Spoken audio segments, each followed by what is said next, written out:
हे तुमचं 5वं युनिट आहे. ओके, याच्यामध्ये आस्की हेल्मॅन्थिस आपण पाहणार आहोत. याच्या आधीच्या युनिटमध्ये आपण प्लॅटी हेल्मॅन्थिस पाहिलं. आता हे युनिट 5 हे 5व्या युनिटमध्ये आस्की हेल्मॅन्थिस किंवा निमॅटी हेल्मॅन्थिस असे दोन शब्द आहेत दिलेले. आस्की हेल्मॅन्थिस किंवा निमॅटी हेल्मॅन्थिस. तर हे पण एक प्रकारचे वर्म्स असतात. यांना राऊंड वर्म म्हणतात, गोल कृमी. याच्या आधी आपण जे प्लॅटी हेल्मॅन्थिस पाहिले ते चपटे कृमी होते. हे गोल कृमी आहे आस्की हेल्मॅन्थिस. ही आस्की हेल्मॅन्थिस हे जे नाव आहे हे ग्रॉबनने 1910 मध्ये प्रपोज केलेलं आहे. आणि याचं नवीन जे नाव, याचं जुनं जे नाव होतं ते निमॅटी हेल्मॅन्थिस होतं. निमॅटी हेल्मॅन्थिसचं हे आस्की हेल्मॅन्थिस नाव झालेलं आहे. 1910 मध्ये ग्रॉबनने दिलेलं आहे हे नाव. याच्यावरती डिफरंट व्ह्यूज आहेत. झुलॉजिस्ट, वेगळे झुलॉजिस्टने आपले आपले व्ह्यू याच्यामध्ये दिलेले आहेत, आपले आपले विचार दिलेले आहेत. यांचं क्लासिफिकेशन कसं करायचं आहे. These R निमॅटोड्स. निमॅटोडा नावाचा एक फायलम आपल्याला झुलॉजीमध्ये दिसतो. तर हे सगळे निमॅटोड्स आहेत. काही ऑथर जे आहेत ते असं म्हणतात की निमॅटी हेल्मॅन्थिस आहेत हे.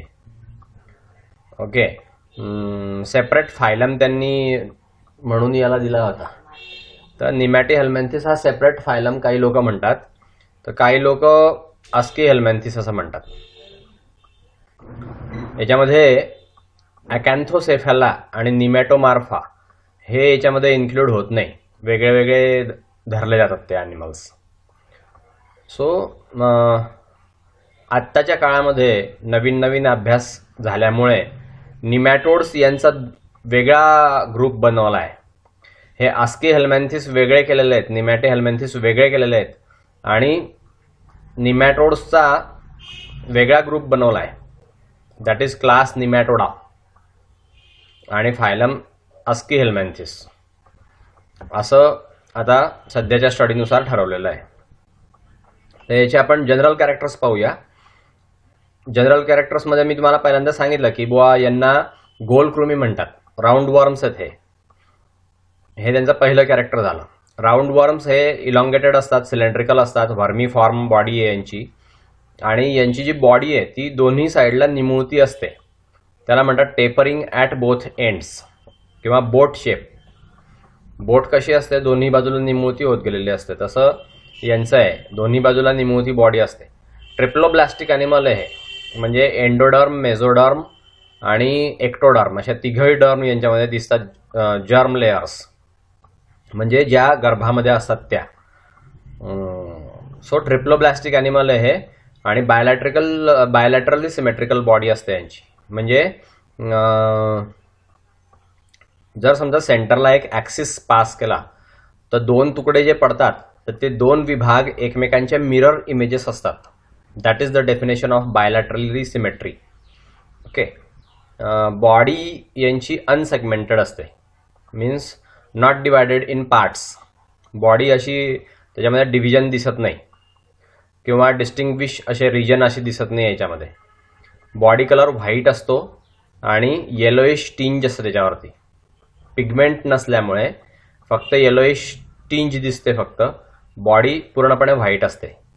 मेल जो आहे तो स्मॉल असतो फिमेलपेक्षा आणि त्याचं जे कॉडल एंड आहे, मेलचं कॉडल एंड हे जनरली स्ट्रेट असतं, स्ट्रेट. फिमेलमध्ये हे कॉडल एंड स्ट्रेट असतं. ओके,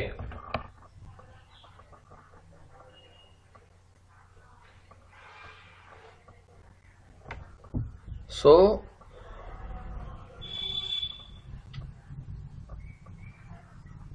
फिमेलमध्ये कॉडल एंड हे स्ट्रेट असतं आणि मेल्समध्ये कॉडल एंड हे कॉइल्ड असतं, असं वाकलेलं असतं मधल्या बाजूला. सो जो कॉइल्ड एंडवाला आहे तो मेल आणि स्ट्रेट एंडवाली जी असते ती फिमेल असते. बॉडी वरती टफ रेझिस्टंट क्युटिकल असतं यांच्या अंगावरती. गोलकृमीच्या अंगावरती एकदम कडक असा रेझिस्टन्स असं क्युटिकल असतं. याचं मोल्टिंग होतं ज्यावेळेस ग्रोथ चालू असते त्यावेळेस याचं मोल्टिंग होतं. पूर्ण लाईफमध्ये याचं मोल्टिंग चालू असतं. डायजेस्टिव्ह सिस्टीम याची कंप्लीट आहे. माउथ प्रेझेंट असतं अँटेरियर साईडला आणि ॲनस पोस्टेरियर साईडला प्रेझेंट असतं. रेस्पिरेटरी आणि सर्क्युलेटरी सिस्टीम मात्र यांच्यामध्ये नाही आहे, ॲब्सेंट आहे रेस्पिरेटरी आणि सर्क्युलेटरी सिस्टीम. नर्वस सिस्टीममध्ये ब्रेन असतो, सर्कमसेंट्रिक नर्व्ह रिंग आहे, अँटेरियर आणि पोस्टेरियरला नर्व्स गेलेले असतात. सेन्स ऑर्गन यांच्यामध्ये अतिशय पुअरली डेव्हलप्ड आहे. फक्त स्मॉल पॅपिली दिसतात किंवा ॲम्फिड्स दिसतात. एक्सक्रिटरी सिस्टीम जी आहे त्याच्यामध्ये ग्लँड्युलर ऑर्गन्स असतात, त्याला कॅनाल्स असं म्हणतात. प्रोटोनेफ्रेडिया त्याच्यावरती असतात आणि फ्लेम सेल्स या ॲब्सेंट असतात. याच्यामध्ये सेक्सेस सेपरेट आहेत. टेस्टिस आणि ओव्हरीज हे ट्युब्युलर आहे किंवा कॉइल्ड आहे.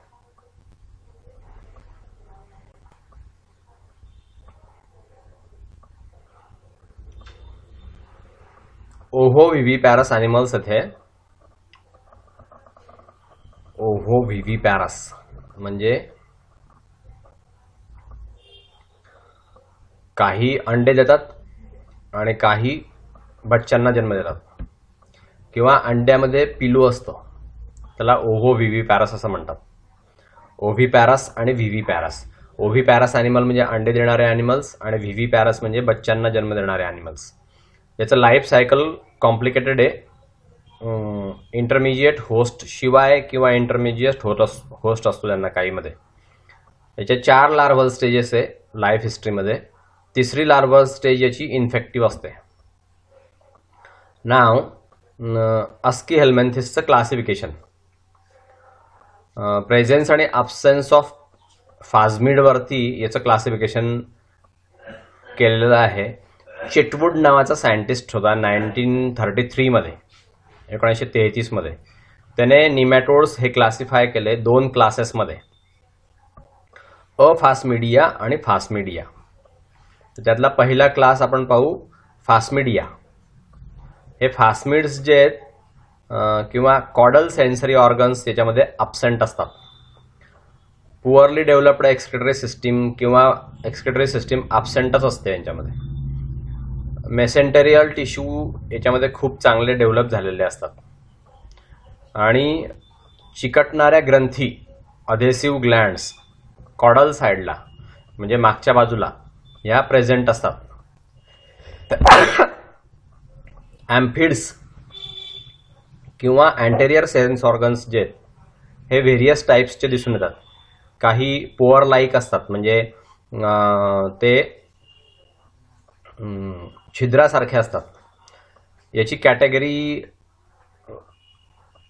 वेगवेगळ्या ऑर्डरमध्ये केलेली आहे. क्लास अफास्मिडा याच्यामधली पहिली ऑर्डर आहे अनोप्लॉइडिया. याच्यामध्ये अँटेरियर एंडवरती 6 लॅबियल पॅपिली असतात आणि 10 ते 12 सेन्सरी ब्रिसल्स असतात. क्युटिकल हे टिपिकली प्रेझेंट असतं, त्याच्यावरती ब्रिसल्स असतात. ॲम्फिड्स हे सिंथीफॉर्म असतात. हे ॲनिमल्स मुख्यत्वे समुद्रात सापडतात आणि फ्री लिव्हिंग असतात. याचं नाव आहे एनोप्लस किंवा मेटॉन्डीमस किंवा डायमस. नाव ऑर्डर सेकंड डॉरिलेमॉडिया. याचं अँटेरियर एंडला 6 ते 10 पॅपिली असतात. क्युटिकल हे स्मूथ असतं, त्याच्यावरती ब्रिसल्स नसतात. ॲम्फिड्स हे सिंथीफॉर्म आहेत. बकल कॅव्हिटी याच्यामध्ये प्रोट्रुसिबल स्पियर्स असतात बकल कॅव्हिटीचे. हे फ्रेश वॉटरमध्ये सापडतात आणि फ्री लिव्हिंगमध्ये सापडतात सॉईलमध्ये. याचं एक्झाम्पल आहे डॉरिलायमस किंवा टायलँकॉलायमस. नाव ऑर्डर 3 मर्मिटॉइडिया. हे लार्ज साइज्ड ॲनिमल्स आहेत. याच्यामध्ये 16 लॅबियल पॅपिली आहे. अँटेरियर एंडला या लॅबियल पॅपिली असतात. याच्यामध्ये सेन्सरी ब्रिसल्स सापडत नाही आणि क्युटिकल यांचं स्मूथ असतं. ॲम्फिड्स हे सिंथी फॉर्म असतात किंवा ॲब्सेंट असतात. इसोफेगस यांची लॉंग असते, त्याच्यामध्ये ब्लाइंड इंटेस्टाईन असते, म्हणजे इंटेस्टाईन ही मागच्या बाजूला तिला काही पोअर नसतं कुठलंही. लार्वल फॉर्म्स याचे पॅरासायटिक आहेत इन्व्हर्टिब्रेट्समध्ये आणि अडल्ट्स जे आहेत ते फ्री लिव्हिंग आहेत. इन्व्हर्टिब्रेटमध्ये हे लार्व्हा पॅरासायटिक असतात आणि अडल्ट मात्र फ्री लिव्हिंग लाईफ जगतात. याचं एक्झाम्पल आहे मर्मिस किंवा अगामर्मिस. ही झाली तिसरी ऑर्डर. आता ऑर्डर 4 क्रोमोडोरॉइडिया. हे स्मॉल साइज्ड ॲनिमल्स आहेत. याच्यामध्ये स्मॉल क्युटिकल असतं किंवा रिंग्ड असतं ते. याच्यावरती हेवी ब्रिसल्स असतात. ॲम्फिड्स जे आहेत ते स्पायरल्स असतात, स्पायरल. टीथ प्रेझेंट असतात त्याच्यामध्ये बकल कॅव्हिटीमध्ये आणि फॅरिंग्समध्ये टीथ प्रेझेंट असतात. पोस्टेरियर बल्ब असतो त्याच्यामध्ये. मोस्टली मरीन ॲनिमल्स आहेत हे आणि काही फ्री लिव्हिंग ॲनिमल्स आहेत. याच्यामध्ये हॅलिको ॲनोलायमस हा एक्झाम्पल आहे. क्रोमोडोरोडियामध्ये हॅलिको ॲनोलायमस हा ॲनिमल सापडतो. नाव ऑर्डर 5 मोनोहिस्ट्रॉडिया. हे स्मॉल साईजचे ॲनिमल्स असतात. ॲम्फिड्स त्यांचे सर्क्युलर असतात. क्युटिकल हे स्मूथ असतं, स्लाइटली रिंग्ड असतात ब्रिसल्सने, म्हणजे त्याच्यावरती केस असतात, छोटे छोटे केस असतात. अँटेरियर एंड याच्यामध्ये 4 ते 8 किंवा मेनी सेन्सरी ब्रिसल्स असतात. हे फ्री लिव्हिंग ॲनिमल आहे. मोस्टली मरीन असतात, काही फ्रेश वॉटरमध्ये राहतात आणि काही टेरेस्ट्रियल आहे. मोनोहिस्ट्रा आणि प्लेक्टस असं यांचं एक्झाम्पल आहे. ऑर्डर 6 डेस्मोस्कोलेकॉइडिया. हे स्मॉल साईजचे असतात. ॲम्फिड्स हे क्रिसेंट आहे किंवा पंप शेप आहे. हेविली रिंग्ड क्युटिकल आहे. अँटेरियर एंड जे याच्यामध्ये 4 सेन्सरी ब्रिसल्स असतात आणि हेड जे याचं आर्मर्ड असतं, म्हणजे त्याच्यावरती असं ढालीसारखा किंवा तलवारीसारखा भाग असतो. हे फक्त समुद्रात सापडतात आणि फ्री लिव्हिंग ॲनिमल्स आहेत हे. डेस्मोस्कोलेक्स किंवा इपिसिलोनेमा असे 2 ॲनिमल, डेस्मोस्कोलेक्स आणि इपिसिलोनेमा असे 2 ॲनिमल या डेस्मोस्कोलॉइडियामध्ये सापडतात. ऑर्डर 6वी ऑर्डर आहे ही. सो या 6 ऑर्डर पहिल्या क्लासमध्ये सापडतात. कोणता क्लास हा? अफास्मिडा. नाव क्लास 2 फास्मिडिया. हे फास्मिड्स हे प्रेझेंट असतात याच्यामध्ये. ॲम्फिड्स हे पोअर लाईक असतात. वेल डेव्हलप्ड एक्सक्रिटरी सिस्टीम असते याच्यामध्ये. मेसेंटेरियल टिश्यू जो आहे तो वीकली डेव्हलप्ड असतो. कॉडल किंवा अधेसिव्ह ग्लँड्स याच्यामध्ये सापडत नाही. याच्या 2 ऑर्डर पडतात फास्मिडियाच्या. पहिली ऑर्डर आहे ट्रायच्युरॉइडिया. हे अँटेरियरली फिलिफॉर्म बॉडी असते आणि माउथ जे आहे ते त्याला लिप्स नसतात. फॅरिंग्स हे स्लेंडर असतं. फिमेलमध्ये 1 ओव्हरी असते आणि मेलमध्ये 1 किंवा कोणतंच स्पिक्यूल नसतं. हे पॅरासायटिक असतात. व्हर्टेब्रेटवरती पॅरासायटिक असतात हे ट्रायच्युरॉइडियामधले ॲनिमल्स. याचं एक्झाम्पल आहे ट्रायच्युरिस आणि ट्रिचिनेला. नाव ऑर्डर 2. नाव ऑर्डर डिक्टोफायमॉइडिया. ही 2nd ऑर्डर आहे. याच्यामध्ये निमॅटी हेल्मेंथिस मधली ही ऑर्डर 2nd आहे. हे लार्ज वर्म्स असतात, मोठे मोठे वर्म्स आहेत. याच्यामध्ये माउथला लिप्स नसतात, विदाउट माउथ लिप्स. याच्यामध्ये 6, 12 ते 18 पॅपिली असतात. या डायोक्टोमायडिया ऑर्डरमध्ये 6, 12 किंवा 18 पॅपिली असतात. फॅरिंग्स यांचं लांब असतं, इलांगेटेड असतं आणि याला बल्ब नसतो, विदाउट बल्ब. फिमेल ला 1 ओव्हरी असते, फक्त 1 ओव्हरी असते फिमेलला. आणि मेल याच्यामध्ये एक स्पिक्यूल असतो किंवा मस्क्युलर बरसा असतो, बरसा. हे पॅरासायटिक आहेत.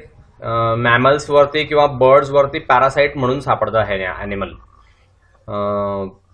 मॅमल्स म्हणजे सस्तन प्राणी आणि बर्ड्स म्हणजे पक्षी, ज्याला आपण एव्ज म्हणतो. झुलॉजीमध्ये पक्ष्यांना आपण क्लास एव्जमध्ये त्यांचं क्लासिफिकेशन केलेलं असतं. तर मॅमल्स आणि बर्ड्समध्ये हे पॅरासायटिक असतात. याचं एक्झाम्पल आहे डायोक्टोफायमा आणि हिस्ट्रिचिस.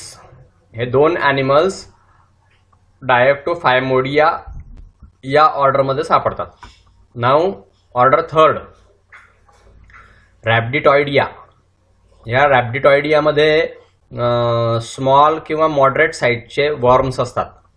क्युटिकल यांचं स्मूथ असतं किंवा रिंगड असतं. याच्यामध्ये कॉप्युलेटरी स्पिक्युल्स असतात मेलमध्ये आणि त्याला गुबर्नॅक्युलम्स असतात. त्या कॉप्युलेटरी स्पिक्युलच्या बाजूला ग्युबर्नॅक्युलम असतं. सेन्सरी ब्रिसल्स त्यांचे पॅपिली सारखे दिसतात. त्याच्यावरती 2 रिंग असतात आणि 6 इनर रिंग असतात. 4, 6 ते 10 आउटर रिंग्स यांच्यामध्ये दिसतात ऑर्डर रॅब्डिटॉइडियाच्या ॲनिमल्समध्ये. हे ॲनिमल्स फ्री लिव्हिंग असतात, काही पॅरासायटिक असतात. ॲनिमलमध्ये आणि प्लांटमध्ये पॅरासायटिक. हे जे ॲनिमल आहे हे प्लांटला सुद्धा होस्ट बनवतात आणि प्लांटवरती जगतात. प्लांटमध्ये सुद्धा पॅरासाइट सापडतात हे. सो याचं एक्झाम्पल आहे रॅब्डिटिस आणि हेट्रोडेरा. हेट्रोडेरा आणि रॅब्डिटिस हे 2 ॲनिमल्स ह्या ऑर्डरमध्ये सापडतात. नाव ऑर्डर 4 रॅब्डिडायोसॉइडिया. हे मीडियम साइज्ड ॲनिमल्स आहेत. याच्यामध्ये स्मूथ असं क्युटिकल असतं. क्युटिकल हे कायटिनने बनलेलं असतं. कायटिन एक केमिकल आहे, नॉन लिव्हिंग मटेरियल आहे क्युटिकल म्हणजे. हे क्युटिकलने त्यांची बॉडी कव्हर्ड असते पूर्णपणे. याच्यामध्ये फॅरेंजियल बल्ब नसतो. या ॲनिमल्समध्ये फॅरेंजियल बल्ब सापडत नाही. पॅरासायटिक स्टेज असते यांची, व्हर्टेब्रेट्समध्ये ते सापडतात. हे हर्माफ्रोडाईट असतात किंवा पार्थेनोजेनेटिक असतात. हर्माफ्रोडाईट ॲनिमल म्हणजे काय, तर मेल आणि फिमेल सेक्स ऑर्गन एकाच ॲनिमलमध्ये असतात.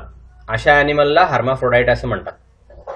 आणि पार्थेनोजेनेटिक जे असतात ते विदाउट सेक्शुअल इंटरकोर्सने डेव्हलप झालेले, पण ज्यांच्यामध्ये गॅमिट्स असतात असे हे ॲनिमल्स असतात. याचं एक्झाम्पल आहे रॅब्डियस आणि स्ट्रॉंगिलॉइड्स. नाव ऑर्डर 5 ऑक्झिओरॉइडिया. हे पिन शेप्ड ॲनिमल्स आहे. स्मॉल साईजचे वर्म्स आहेत. हे अतिशय स्मॉल साईजचे पिन शेप सारखे दिसतात. माउथ यांचं सराउंडेड असतं 3 ते 6 सिम्पल लिप्सने. यांच्यामध्ये पहिल्यांदा लिप्स आले. आता याच्या आधी आपण जेवढे ॲनिमल्स बघितले त्यांना लिप्स नाही आहे माउथला. ओके. नाव या ॲनिमलला माउथला लिप्स असतात 3 ते 6. फॅरिंग्स यांचं व्हॉल्व्युलर पोस्टेरियल बल्ब्समध्ये आपल्याला सापडतं. फॅरिंग्स हा बकल कॅव्हिटीच्या मागचा भाग आहे. डायजेस्टिव्ह सिस्टीमचा पार्ट आहे फॅरिंग्स. नाव फिमेल ही लॉंग असते, पॉइंटेड टेल असते फिमेलला. हे पॅरासायटिक असतात व्हर्टेब्रेटमध्ये आणि इनव्हर्टेब्रेटमध्ये दोघांमध्ये पण. व्हर्टेब्रेटा आणि इनव्हर्टेब्रेटा दोघांमध्ये सुद्धा पॅरासायटिक हे सापडतात ऑक्झिओरॉइडियाचे ॲनिमल. याचं एक्झाम्पल आहे ऑक्झिओरियस आणि एंटरोबिस. हे 2 ॲनिमल या ऑर्डरमध्ये सापडतात. नाव ऑर्डर 6 ॲस्कॅरॉइडिया. याच्यामध्ये लार्ज साइज्ड वर्म्स असतात. आणि माउथ जी आहे that is surrounded by 3 lips. 3 lips याच्यामध्ये सापडतात तोंडावरती. फॅरिंग्स याचं विदाउट बल्ब असतं आणि मेल वरती व्हेंट्रली कॉइल्ड टेल असते. हे पॅरासायटिक असतात व्हर्टेब्रेट्समध्ये.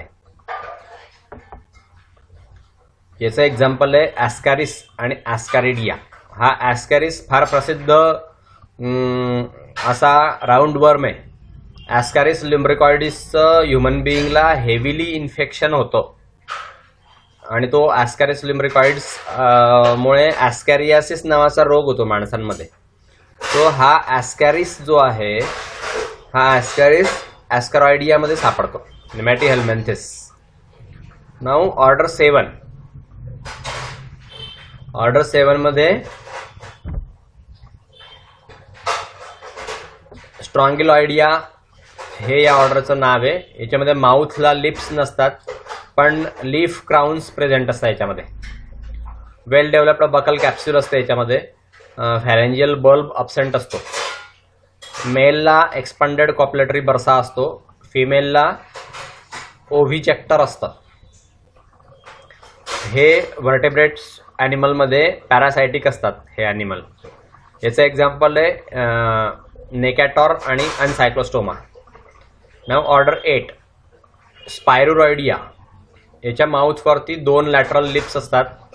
फॅरिंग्सला बल्ब असतो. मस्क्युलर अँटेरियरली ग्लँड्युलर आणि पोस्टेरियर साईडला ग्लँड्युलर असतं फॅरिंग्स. अँटेरियर साईडला हे फॅरिंग्स मस्क्युलर असतं आणि पोस्टेरियर साईडला ग्लँड्युलर असतं. फॅरिंग्सला बल्ब असतो. याला कॅप्युलेटरी बर्सा नसतो. मेलला कॉप्युलेटरी बर्सा नसतो पण स्पायरली कॉइल्ड टेल असते. हे ॲनिमलमध्ये पॅरासाइट्स म्हणून सापडतात. याचं एक्झाम्पल आहे थेलाझिया आणि ग्नॅथोस्टोमा. Now order 9 ड्रॅक्युनिकुलॉइडिया. याला लिप्स नसतात, बकल कॅप्सूल नसते, माउथच्या आजूबाजूला रिंग असते, पॅपिलीची रिंग असते. फॅरेंजियल बल्ब यांच्यामध्ये नसतो.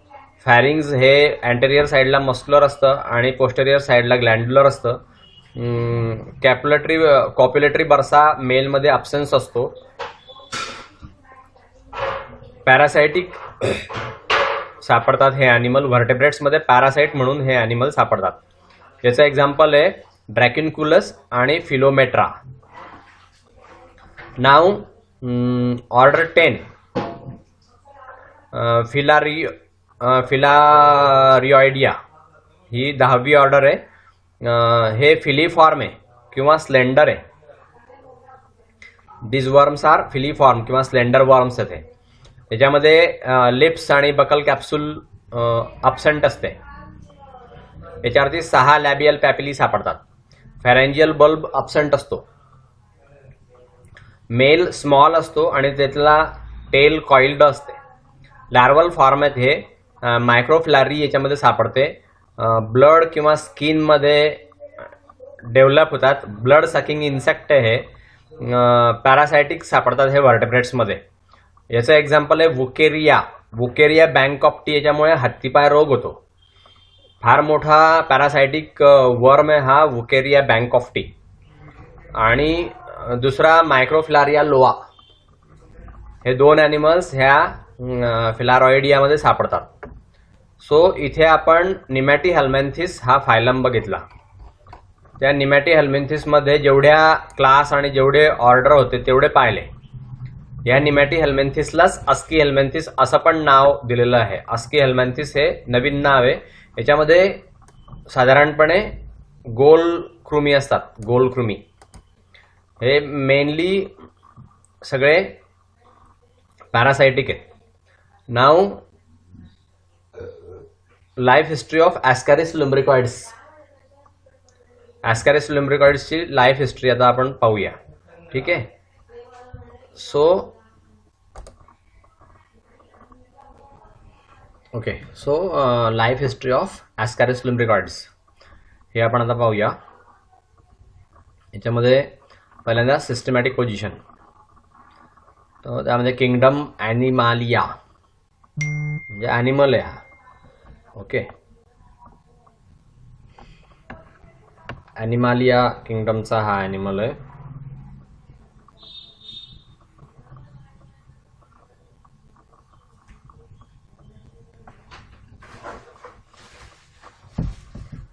Kingdom Animalia. Phylum Aschelminthes. Class Nematoda. Order Ascaridida. Family Ascarididae आणि जीनस ॲस्कॅरिस आणि स्पेसिस लिम्ब्रिकॉइड्स. मी तुम्हाला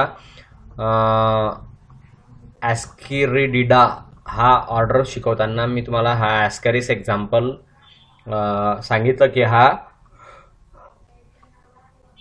प्रसिद्ध पॅरासाइट आहे. ॲस्कॅरियासिस रोग होतो याच्यामुळे माणसांमध्ये, तर तो प्रसिद्ध असल्यामुळे आपण इथे त्याची लाईफ हिस्ट्री शिकतोय. हे त्याचं आपण क्लासिफिकेशन बघितलं किंगडमपासून तर स्पेसिसपर्यंत. लिम्ब्रिकॉइड्स नावाची स्पेसिस सापडते. नाव हॅबिट आणि हॅबिटॅट पाहू आपण. ॲस्कॅरिस लिम्ब्रिकॉइड्स हा एंडोपॅरासायटिक आहे.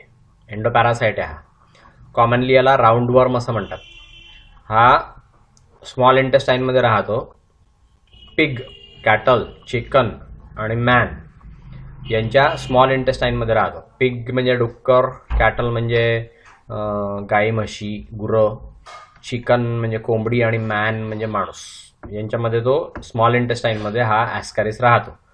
कॉस्मोपॉलिटन डिस्ट्रीब्युशन आहे याचं. लहान मुलांमध्ये जास्त सापडतो अडल्टपेक्षा.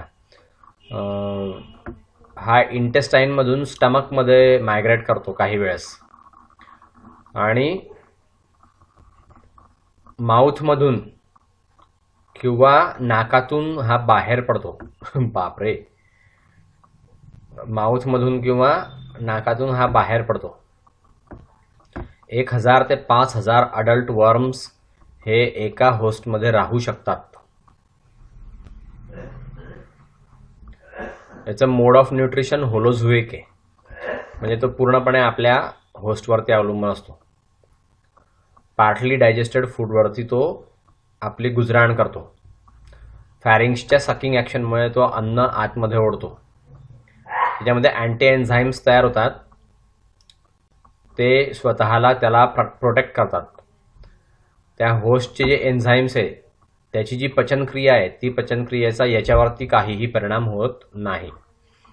लाईफ सायकल जे ॲस्कॅरिसचं हे मोनोजेनेटिक आहे, म्हणजे फक्त एकच होस्ट त्याला लागतो लाईफ सायकल कंप्लीट करायला. इंटरमिजिएट होस्ट त्याच्यामध्ये काहीही नसतो. या स्पेसिसचा कंटिन्युअन्स जो आहे हा मेंटेन केला जातो एका इंडिव्हिज्युअलमधून दुसऱ्या इंडिव्हिज्युअलमध्ये. मॅन याचा फक्त डेफिनेटिव्ह होस्ट आहे. लाईफ सायकलच्या वेगळ्या वेगळ्या स्टेजेस असतात. त्यातली पहिली स्टेज आहे कॉप्युलेशन आणि फर्टिलायझेशन. ॲस्कॅरिस लिम्ब्रिकॉइड्स मेल आणि फिमेल वेगळ्या वेगळे असतात. त्यांचं कॉप्युलेशन होतं होस्टच्या इंटेस्टाईनमध्ये. कॉप्युलेशन होतं.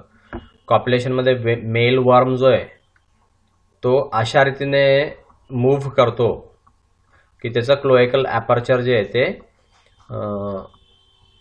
फिमेलच्या व्हुल्वाला टच होतं. व्हुल्वाच्या समोर येतं क्लोएकल ॲपर्चर.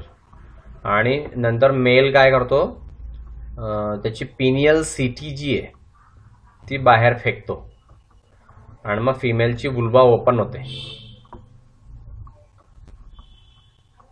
त्याच्यानंतर क्लोएकल वॉल जी आहे मेलची, ती मेलची क्लोएकल वॉल कॉन्स्ट्रिक्ट होते आणि स्पर्म्स जे आहेत ते फिमेलच्या वजायनामध्ये जातात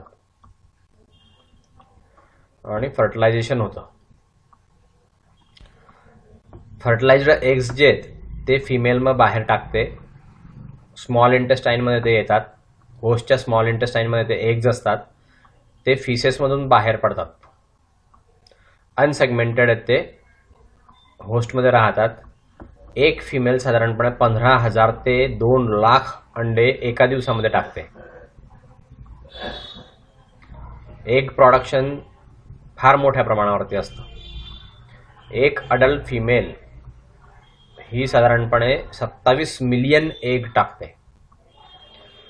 हे जे एग्ज आहे हे स्टेन टिंड असतं, म्हणजे येलोइश किंवा ब्राऊन कलरची त्यांच्यावरती टिंज असते इंटेस्टाईनमध्ये. एग ज्यावेळेस ग्राउंडवरती पडतात तर ते महिनोन्महिने ओल्या जमिनीमध्ये जिवंत राहतात. पण जर समजा ती जमीन कोरडी झाली, कंप्लीट ड्राय झाली ती जमीन, तर ते अंडे मरून जातात. एग्ज हे मॅनला इन्फेक्टिव्ह नाही आहे. जेव्हा फ्रेशली पास केले गेलेले एग्ज असतात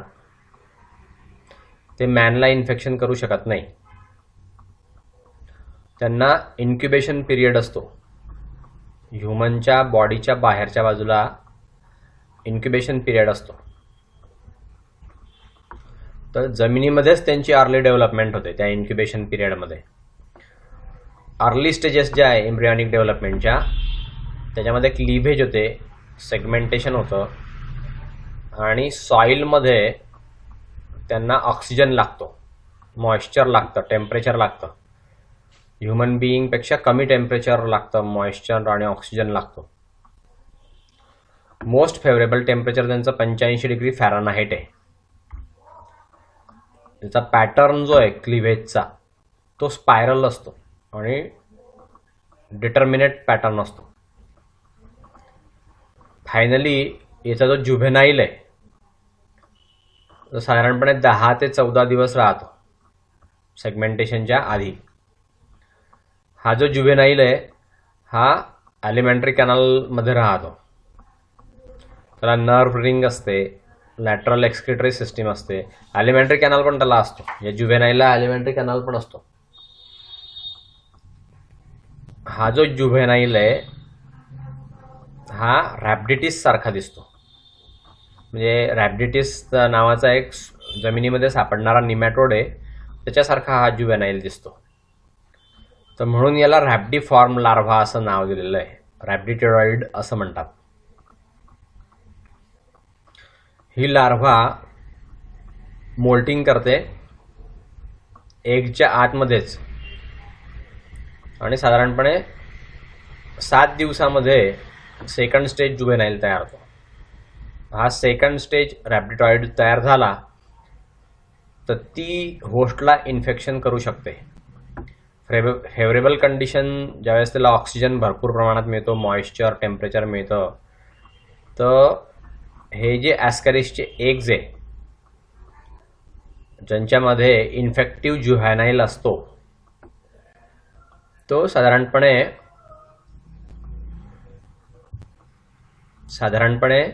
6 वर्ष जमिनीमध्ये जिवंत राहू शकतो. बापरे. नंतर त्याचं इन्फेक्शन होस्टला होतं.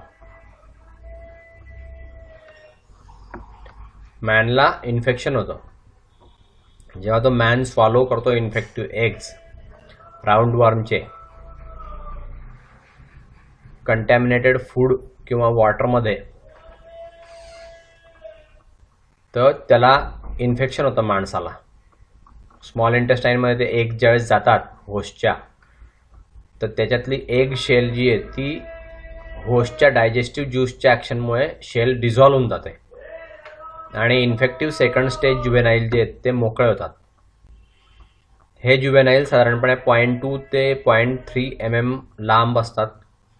13 ते 15 मायक्रोमीटर डायमीटर असते त्यांची. आणि अडल्ट सारखे सगळे स्ट्रक्चर त्यांच्यामध्ये असतात, फक्त रिप्रोडक्टिव्ह ऑर्गन नसतात. नाव पोस्ट डेव्हलपमेंट ते लंग्समध्ये मायग्रेट करतात. हे जुव्हेनाईल काय करतात, इंटेस्टाईनला बोर करतात, म्हणजे छिद्र पाडतात इंटेस्टिनल वॉलला आणि मेसेंट्रिक सर्क्युलेशनमध्ये जातात आणि हेपॅटिक पोर्टल व्हेनमधून ते लिव्हरमध्ये जातात. तिथून ते हेपॅटिक व्हेनमधून पोस्ट कॅव्हल व्हेनमध्ये येतात.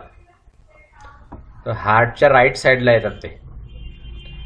त्या राईट साईडमधून ते सेव्हरल टाइम्स चक्कर मारत असतात, ब्लड स्ट्रीममध्ये वाहत जात असतात. मग ते पल्मनरी आर्टरीजमधून लंग्समध्ये जातात.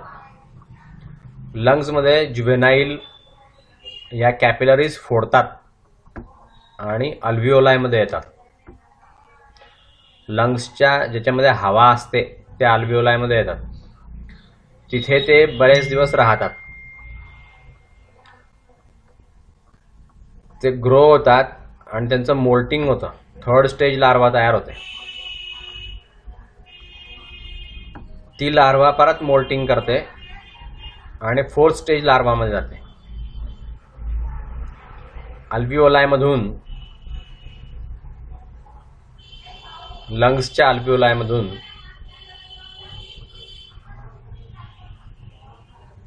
ही 4th स्टेज जुवेनाइल लार्वा हे ब्रॉन्क्युल्स मध्ये जाते. ब्रॉन्क्युल्स म्हणजे लंग्सला हवा पुरवणारी नळी असते. ही नळ्या असतात त्या ब्रॉन्क्युल्स. त्यातनं मोठ्या ब्रॉन्कसमध्ये येते, तिथून ट्रकियामध्ये येते आणि तिथून ती घशामध्ये येते. घशामधून ते इसोफेगसमध्ये जातात आणि तिथून स्मॉल इंटेस्टाईनमध्ये परत जातात. त्या 10 दिवसानंतर या जुव्हेनाइल्स ज्या आहेत त्या साधारणपणे 10 पट वाढतात आणि 2 ते 3 मिलीमीटर लॉंग होतात. इंटेस्टाईनमध्ये 4थी आणि फायनल मोल्टिंग होतं आणि 60 ते 75 दिवसामध्ये अडल्ट मेल आणि अडल्ट फिमेल तयार होते आणि त्यांना सेक्शुअल मॅच्युरिटी येते. आणि सेक्शुअल मॅच्युरिटी आली की परत त्यांचं कॉप्युलेशन होतं आणि कॉप्युलेशन झाल्यावरती परत एग्ज बाहेर पडतात आणि ते फिसेसमधून एन्व्हायरमेंटमध्ये बाहेर पडतात एग्ज. यांचं ॲव्हरेज लाईफ जे ह्या पॅरासाईटचं साधारणपणे 9 ते 12 महिने आहे. 9 ते 12 महिने हा होस्टच्या म्हणजे ह्युमन बिईंगच्या इंटेस्टाईनमध्ये राहतो. सो याचे पॅरासायटिक ॲडॅप्टेशन जर आपण बघितले तर ॲस्कॅरिस हा एंडोपॅरासायटिक राऊंडवर्म आहे. हा इंटरनल ऑर्गनमध्ये राहतो. इंटेस्टाईनमध्ये, हार्टमध्ये, लिव्हरमध्ये, लंग्समध्ये, ह्युमन बिईंगच्या या ऑर्गन्समध्ये राहतो. बऱ्याचशा ॲडव्हर्स कंडिशनमुळे पॅरासायटिक मोड ऑफ लाईफ जे आहे याचं त्याला तो सूट करतो. हे राऊंडवर्म्स जे आहेत त्याच्यामध्ये बरेचसे पॅरासायटिक ॲडॅप्टेशन्स दिसतात. त्यापैकी पहिलं मॉर्फोलॉजिकल ॲडॅप्टेशन आपण पाहूया. बॉडी लॉंग असते, सिलेंड्रिकल असते, दोन्ही साईडला पॉइंटेड असते. माउथला 3 लिप्स असतात आणि त्या पॅरासाईटला त्यामुळे होस्टला अटॅच करण्यासाठी मदत होते. म्युकस मेम्ब्रेनशी तो अटॅच होतो होस्टच्या इंटेस्टाईनशी. लोकोमोटरी ऑर्गन्स अब्सेंट असतात कारण पॅरासाईट जो आहे तो इंटेस्टाईनमध्ये राहत असतो. जिथे प्रोटेक्शन, एनिमीजपासून प्रोटेक्शन होतं आणि फूड सप्लाय हा भरपूर होतो. जिथे फूड सप्लायची कमतरता पडत नाही. याची बॉडी जी आहे, बॉडी वॉल ॲस्कॅरिसची ही क्युटिकलने कव्हर केलेली असते. डायजेस्टिव्ह एन्झाईम्सला या रेजिस्टन्स असतात बॉडीच्या. नाव ॲनाटॉमिकल ॲडॅप्टेशन्स. फॅरिंग्ज हे मस्क्युलर असतं त्यामुळे फूड इंजेक्शनसाठी मदत होते. सकिंग ॲक्शनमुळे फूड आतमध्ये घेता येतं. डायजेस्टिव्ह ग्लँड्स याच्यामध्ये नसतात. सेन्स ऑर्गन्स हे फार पुअरली डेव्हलप्ड असतात. बिलकुल त्यांची वाढ झालेली नसते. फक्त लिप्समध्ये दिसतात. पॅपिली असतात त्या फक्त. डायजेस्टिव्ह ट्रॅक हा सिम्पल असतो. स्टोरेजचं काही प्रोव्हिजन त्यांच्यामध्ये नसतं. कॉन्स्टंट सप्लाय असतो त्यांच्यामध्ये फूडचा. नाव फिजिओलॉजिकल ॲडॅप्टेशन्स. बॉडी वॉल ही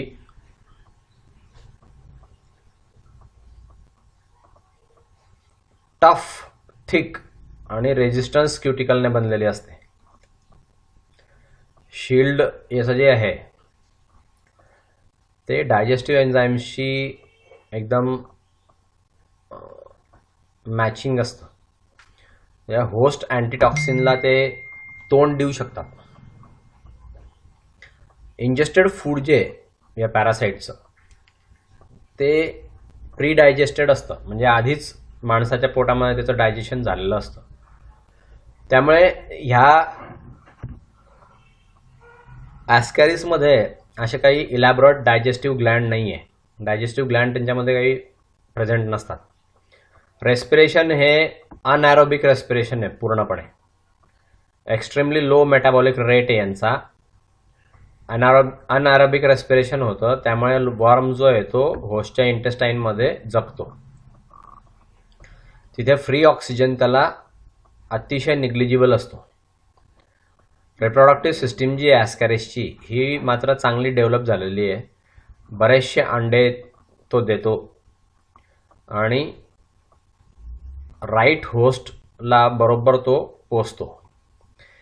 हे एग्स जे आहेत त्याच्यावरती रेजिस्टन्स कव्हरिंग असतं, कायटिनस शेल असते, त्यामुळे त्यांना सेफ्टी मिळते, झायगोटला सेफ्टी मिळते. एम्ब्रियोनेटेड एग्स जे असतात त्या अनफेवरेबल एन्व्हायरमेंटल फॅक्टरपासून त्यांचा बचाव होतो त्या एगच्या शेलमुळे. मायन्यूट साईज आणि रेजिस्टन्स नेचर जे आहे याचं एग्सचं ते प्रोलॉंग्ड ड्रायनेसमध्ये त्याची मदत करतात आणि कोल्डमध्ये सुद्धा त्याची मदत करतात. मायन्यूट साईजचे एग्स जे आहेत ते फार आणि वाईड डिस्पर्सल त्यांच्यामध्ये दिसतं, पॅरासायटिक. ते मायन्यूट एग असल्यामुळे भरपूर वेगळ्या वेगळ्या ठिकाणी ते पसरतात आणि वेगवेगळ्या लोकांना त्याचं इन्फेक्शन होतं. सो अशा रीतीने आपण हे युनिट 5 बघितलं. 6वं युनिट तुमचं आहे ॲनिलिडाचं. हे 6वं युनिट आपण नेक्स्ट लेक्चरला घेऊया. आता इथे थांबूया, ठीक आहे. 5 युनिट आपले पूर्ण झाले. 6वं युनिट ॲनिलिडाचं आपण नेक्स्ट लेक्चरला घेऊया. ओके.